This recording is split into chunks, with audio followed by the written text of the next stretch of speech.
Hello students, स्वागत है आपका हमारे YouTube channel DS unique biology में। डीएस यूनिक बायोलॉजी लगातार आपके लिए प्रयासरत है और हमारी स्टार्टिंग की वीडियो से ही कमेंट आ रहे हैं कि 10th की वीडियो डालो, 10th की वीडियो डालो। तो जैसे ही हमें टाइम मिला हमने तुरंत ही 10th की वीडियो बनाई और 10th की वीडियो आज हम आपके लिए लेके आए हैं। स्टूडेंट्स का जितना भला हो सके उतना हम करते हैं। देखते रहिए डीएस यूनिक बायोलॉजी। आज हम स्टार्ट करेंगे RBSC chapter first food and human health, भोजन एवं मानव स्वास्थ्य हम शुरू करने जा रहे हैं। और सबसे पहले हम ये जान लेते हैं कि भोजन क्या है।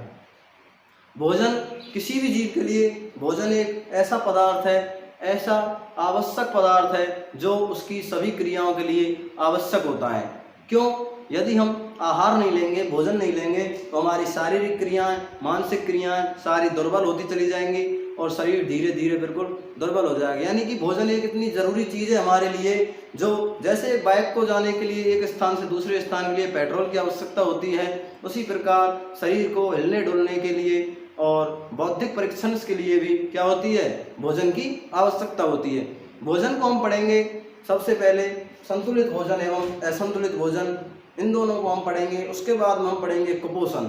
सबसे पहले हम देख लेते हैं संतुलित भोजन कि संतुलित भोजन क्या होता है। संतुलित भोजन से पहले आप एक चीज़ और सुन लीजिए, भोजन के कुछ मुख्य घटक होते हैं जिनका भोजन में होना आवश्यक होता है, उसी से हमारी दोनों तीनों परिभाषाएं निकलेंगी। तो सबसे पहले हम थोड़ा अलग तरीके से पढ़ते हैं और टीचर्स की तरह नहीं। सबसे पहले हम देख लेते हैं भोजन के घटक। भोजन के घटक जो निर्धारित किए गए हैं कि इनसे भोजन को संतुलित या असंतुलित माना जाएगा। तो भोजन के घटक में सबसे पहला जो घटक है वो है प्रोटीन। ये वे घटक हैं जो भोजन में आवश्यक होते हैं। प्रोटीन, लिपिड्स, लिपिड्स अर्थात वसा। तीसरा है कार्बोहाइड्रेट। कार्बोहाइड्रेट। फोर्थ है आपका प्रोटीन, वसा, कार्बोहाइड्रेट। अब है आपके खनिज लवण, जल, यानी कि जो फोर्थ नंबर है वो है आपका वाटर। फिफ्थ नंबर आपका vitamins and number 6 and last is minerals, अर्थात खनिज लवण, खनिज पोषण हमारे लिए क्या होता है, आवश्यक होता है। ये 6 जो घटक हैं वो संतुलित भोजन के लिए निर्धारित किए गए हैं। पहला है प्रोटीन, दूसरा लिपिड, वसा, कार्बोहाइड्रेट, जल, विटामिन एंड खनिज लवण 6। अब हम पढ़ेंगे सबसे पहले संतुलित भोजन। तो देखिए संतुलित भोजन क्या होता है। संतुलित भोजन या संतुलित आहार,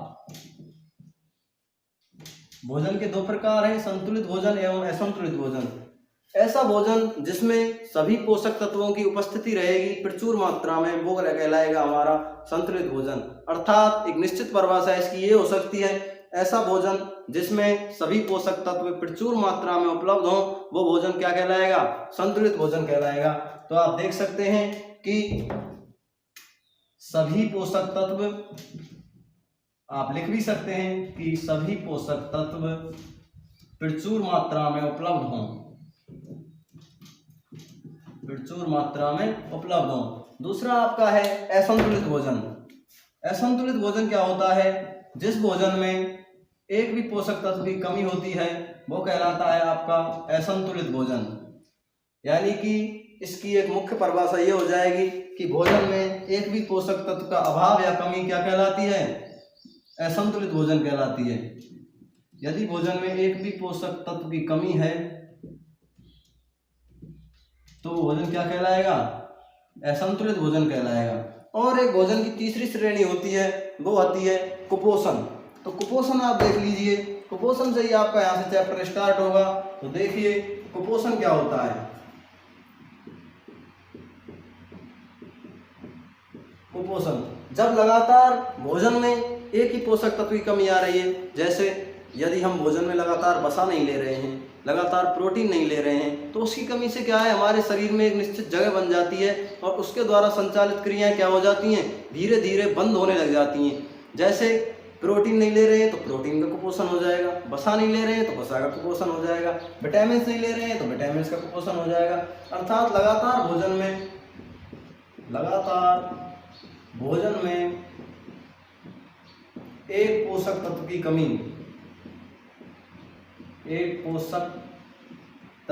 कमी, क्या कहलाती है? कुपोषण कहलाती है। इसलिए हमें कुपोषण से बचना चाहिए और समाज में कुपोषण से संबंधित हमें सुधार करने चाहिए। तो देखिए, कुपोषण यहाँ आपके लिए 3 प्रकार का दिया गया है, हम आपके लेवल से ही पढ़ाएंगे। सबसे पहला जो कुपोषण दिया गया है वो दिया गया है विटामिन कुपोषण। कुपोषण का अर्थ है यहाँ पर कि विटामिन कुपोषण, विटामिन की कमी से होने वाले रोग पढ़ेंगे हम यहाँ पर। दूसरा है प्रोटीन कुपोषण, अर्थात प्रोटीन की कमी से होने वाले रोग पढ़ेंगे। और तीसरा है खनिज कुपोषण, तो हम खनिज की कमी से होने वाले रोग पढ़ेंगे। हमने पढ़ लिया भोजन के मुख्य घटक, संतुलित भोजन, असंतुलित भोजन और कुपोषण। अब हम पढ़ेंगे विटामिन कुपोषण। और आपके लिए एक प्रश्न यहाँ से जरूर आएगा, ये मैं आपको इसलिए बता रहा हूँ, छोटा प्रश्न हमेशा विटामिन से आता है। अति लघुतरात्मक प्रश्न जो आएगा आपका वो विटामिन से आएगा बोर्ड परीक्षा में। तो सबसे पहले हम पढ़ रहे हैं विटामिन कुपोषण। सबसे पहले हम जान लेते हैं कि विटामिन हमारे लिए हमारे सिलेबस में कितनी दी गई हैं और कौन कौन सी हमें पढ़नी है, उनका रासायनिक नाम क्या है, उनकी कमी से कौन से रोग होते हैं, वो हम पढ़ेंगे विटामिन कुपोषण में। सबसे पहले देखिए, विटामिन हम जान लेते हैं कौन कौन सी विटामिन। यहाँ हम लिखेंगे सीरियल नंबर और यहाँ लिखेंगे विटामिन के नेम।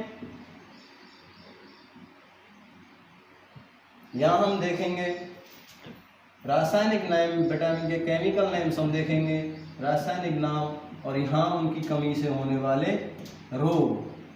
सबसे पहले देखिए, जो विटामिन हमारे लिए दी गई है, इसकी मैं आपके लिए एक ट्रिक भी बताऊंगा, बहुत ही बेहतरीन ट्रिक होगी, आप कभी भी रासायनिक नाम को नहीं भूल सकते, ऐसी ट्रिक मैं आपके लिए बताऊंगा।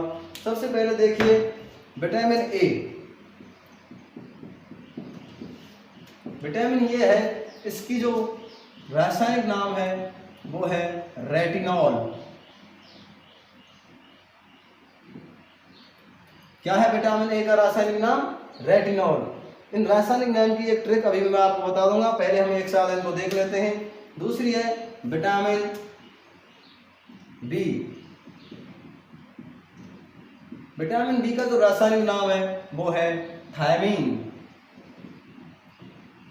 विटामिन B1, बी के पार्ट्स दिए गए हैं, मैं आपको बता दूं बी के विभिन्न पार्ट्स होते हैं, लेकिन आपके लिए यहाँ पर विटामिन बी के केवल 3 पार्ट्स दिए गए हैं।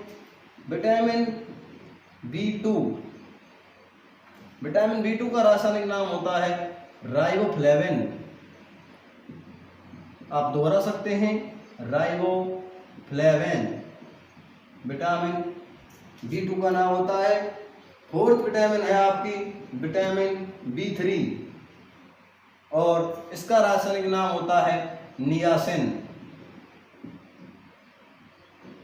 फिर है आपकी विटामिन बी के केवल 3 पार्ट्स दिए गए हैं। फिर है आपकी विटामिन सी और विटामिन सी का रासायनिक नाम है एस्कॉर्बिक अम्ल। चिंता आप ना करें, मैं आपको अभी एक बार भी याद करा दूंगा, एक बार आप इनको देख लें। और ये है विटामिन डी। विटामिन डी का रासायनिक नाम है कैल्सीफ्रॉल।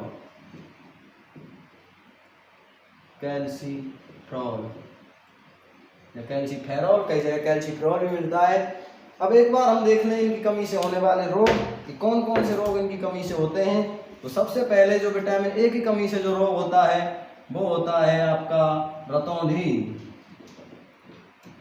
और रतौंधी रोग के लक्षण क्या है कि इसमें रोगी को रात में कम दिखाई देता है, एक साथ अधिक प्रकाश हो जाए तो भी उसको कम दिखाई देगा और यदि अधिक अंधेरा हो जाए तो भी उसको कम दिखाई देगा। विटामिन ए की कमी से होने वाला रोग है रतौंधी।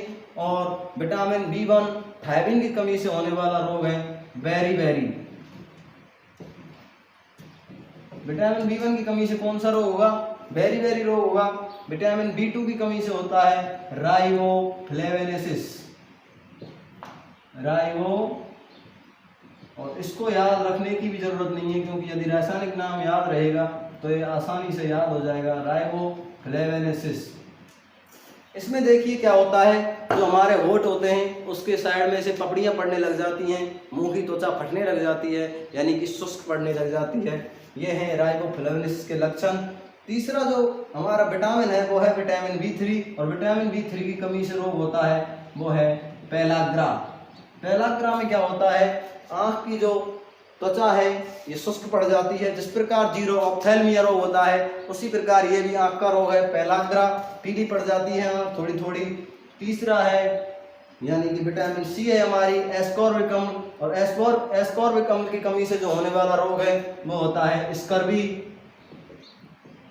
और मैं आपको बता दूं, आपके लेवल का क्वेश्चन नहीं है लेकिन कंपटीशन की दृष्टि से एक क्वेश्चन है, स्कर्वी, इस रोग को नाविक रोग या शीतल रोग भी कहते हैं। नाविक रोग में क्या होता है, ये समुद्र किनारे रहने वाले लोगों में पाया जाता है। उनमें क्या होता है, शरीर पर सफ़ेद सफ़ेद शरीर पर चकत्ते पड़ जाते हैं, इसको कहते हैं स्कर्वी रोग। और विटामिन D की कमी से जो रोग होता है, लास्ट एंड फाइनल जो आप रोग पढ़ रहे हैं, विटामिन D की कमी से होने वाला रोग वो है रिकेटस।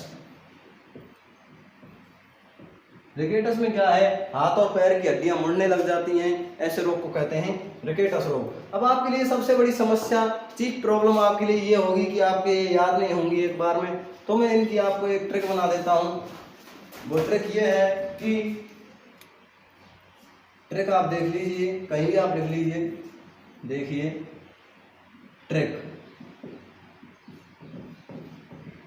ट्रिक जो है वो आप देख लीजिए।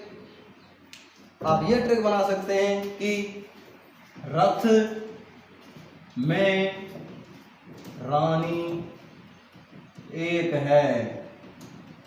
अब देखिए ट्रिक कैसे बनेगी, आप चूज कर सकते हैं ट्रिक। सबसे पहले आप यहाँ से रे निकालेंगे, और रे से क्या हो जाएगा, रेटिनॉल हो जाएगा।